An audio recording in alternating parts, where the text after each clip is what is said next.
During the beginning of the 8th century CE, the Arabs had conquered Baghdad, Syria, Persia, Egypt, and Carthage in northern Africa.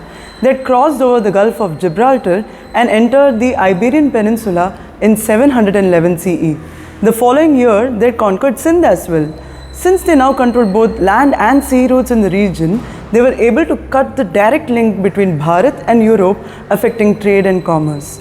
However, the valorous kings of Bharat prevented the influx of Islamic invaders into mainland Bharat between 700 and 1000 CE. During this period, Bharat flourished in every aspect and was known for her mastery over the subjects of mathematics, philosophy, logic, ethics, statecraft, military sciences, medicine, pharmacology, toxicology, veterinary sciences, astronomy, and astrology. Arab authors like Suleiman and Al-Biruni have attempted to chronicle the same in their works. However, constant warfare between the major kingdoms of Bharat led to the weakening of these empires and ultimately opened the gates leading to a deluge of invasions. The systems, rules and customs of ancient Bharat were invaded, subdued and modified by a succession of Islamic conquerors. The invaders brought with them a new religion, language and a new way of governance with extreme religious intolerance and savagery. The most popular and gruesome of the lot were Muhammad Ghori and Mahmud Ghazni. The Arthashastras and Dharmashastras classified victorious kings into three types: Dharma Vijayi, Lobha Vijayi and Asura Vijayi. The Dharma Vijayi extracts only a symbolic tribute from the defeated king. The Lobha Vijayi takes over the territory and the wealth of the vanquished. The Asura Vijayi, the most cruel type, seizes the territory and wealth and kills all the soldiers of the defeated king. The Islamic invaders were far worse than even the Asura Vijayi. They killed the people of the land, took the women and children as slaves and forcibly converted the surviving people into their religion. They looted the wealth, destroyed temples and committed unspeakable atrocities. In the turn of the 11th century, the kings of Bharat did not understand this vile nature of the invaders and had to suffer the consequences. Nevertheless, we had valorous kings and queens put up heavy defense. Raja Jaipala Deva, ruler of Udbhandapura, belonged to the Hindu Shahi dynasty who ruled over northwestern Bharat, Kabul Valley, Gandhara, Laghman, Kashmir, Sirhind and Peshawar. Seeing the rising power of Sabuktajan, Jaipala Deva started strengthening his kingdom's defenses. Jaipala Deva, his family and ministers were tortured, chained and paraded in the streets. Jaipala Deva was then released on the condition of receiving 50 elephants and 2 lakh dirhams. After his release from Mahmud's bondage, Jaipala wrote to his son Anandapala and publicly declared himself that he was unfit to rule any longer. He thought himself unworthy of occupying the throne and burnt himself on a funeral pyre. Raja Sangrama Raja ruled the regions near Kashmir from 1003 to 1028 CE. He founded the Lohara dynasty.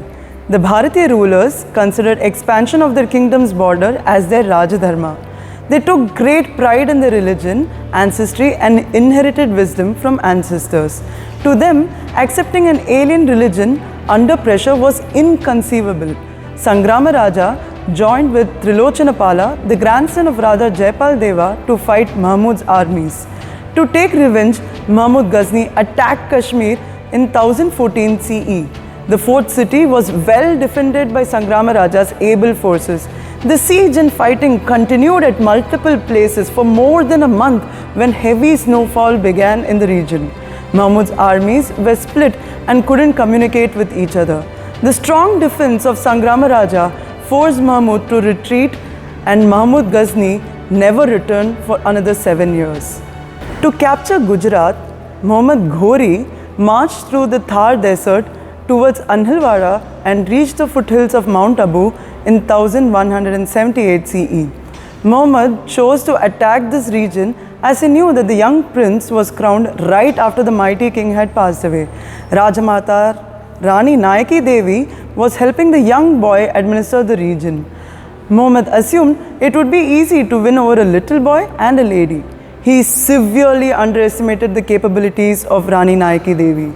The Rani was skilled in sword fighting, cavalry, military strategy, diplomacy, and all other subjects of statecraft. At Kaidara in Sirohi, Gujarat, Muhammad Ghori and his large army suffered a crushing defeat. Muhammad was scarred by this defeat and he never dared to attack Gujarat again. Muhammad Ghori barely managed to escape to his hometown. Prithviraj Chahmana, commonly known as Prithviraj Chauhan, was a mighty hero of Bharat. He ascended the throne in 1178 CE. Ajmer was his capital city, from where he ruled over a vast kingdom. The current regions of Rajasthan, Delhi, Haryana, parts of Punjab, Uttar Pradesh, Madhya Pradesh also came under his rule. When Muhammad Ghori attacked a part of Punjab, he also brutally hurt women, children and destroyed temples. Shocked on hearing about it, Prithviraj headed out with his army to free Sirhind. In 1191 CE, Prithviraj clashed with Muhammad Ghori at Tarain. In the fierce battle, Raja Prithviraj and his forces routed Ghori and his army. Muhammad Ghori and his top commanders were almost captured by Raja Prithviraj. However, when Ghori accepted defeat and surrendered, Prithviraj Chauhan let him go. What was the consequence?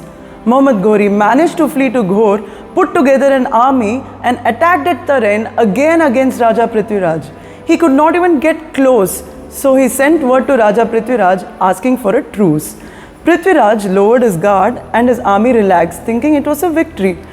Early one morning, when Prithviraj's armies were still asleep, Muhammad Ghori struck. Caught unprepared, Prithviraj's army was slaughtered. There were varying accounts of what happened to Raja Prithviraj, but he had to undergo a torturous death.